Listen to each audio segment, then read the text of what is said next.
Flight attendants see a very different future for airplane travel in the age of coronavirus. Recognize that there are going to be social distancing practices at the airport. So there's no running to the gate at the last minute, said Sara Nelson, the international president of the Association of Flight Attendants-CWA in an interview with Yahoo News. From her remote location for this interview, Nelson sat with a photo behind her. Over my shoulder is a picture of Paul Frishkorn. He was a longtime flight attendant and he was the first one to be taken from us with coronavirus, she said through tear-filled eyes. JetBlue was the first airline to make masks a must for travelers taking flights during the COVID-19 pandemic just last week, and now others are joining. We need to have everyone wearing masks, and now, even though the government didn't mandate that, our airlines did step up and require that all passengers are now required to wear masks in the airport and on planes, said Nelson. They're going to have to wear one to get through the whole check-in process.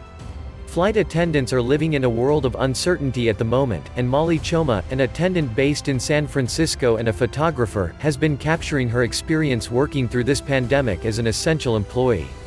Being a flight attendant has changed a lot in the last 2 months. At first during the pandemic, we didn't really know how this was going to end. We didn't know, were they going to stop all flights? Were they going to stop some flights, said Choma.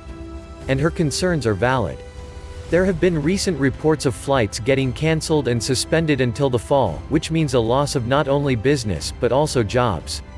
Everything has changed so much with coronavirus.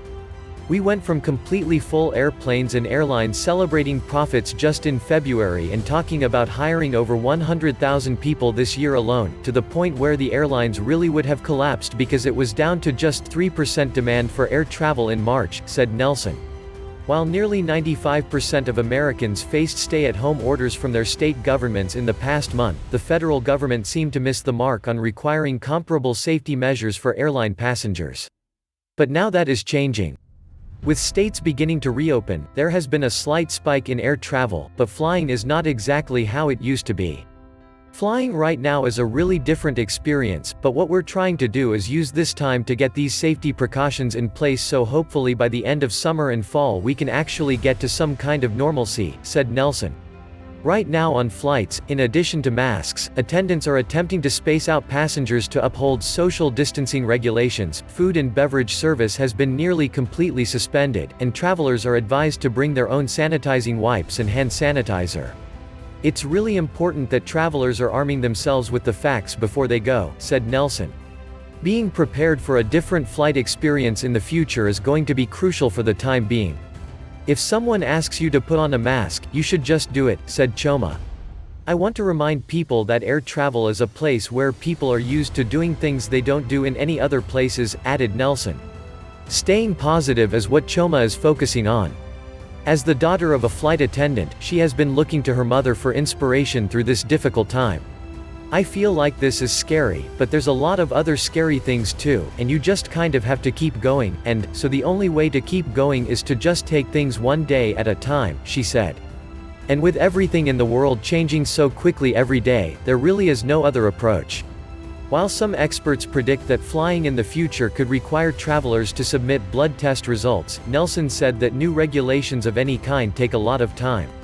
In the meantime, she will work on getting regulations underway that will protect flight attendants and travelers as soon as possible.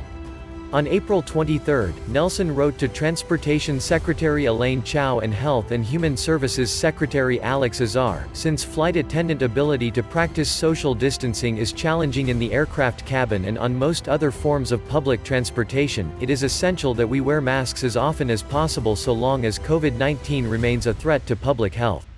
In addition, passengers on all modes of public transport should be encouraged to wear masks in the short term and mandated by emergency regulation as soon as practicable. The reason that we are all wearing masks is that we don't have the virus contained and we don't have a vaccine that's readily available for everyone. So I think we can expect that masks will be here until we have a vaccine readily available. But then once we have this virus fully under control and really eradicated as a threat, I expect that this is something that will go away and we will go back to smiling at each other and buying lipstick again, Nelson said.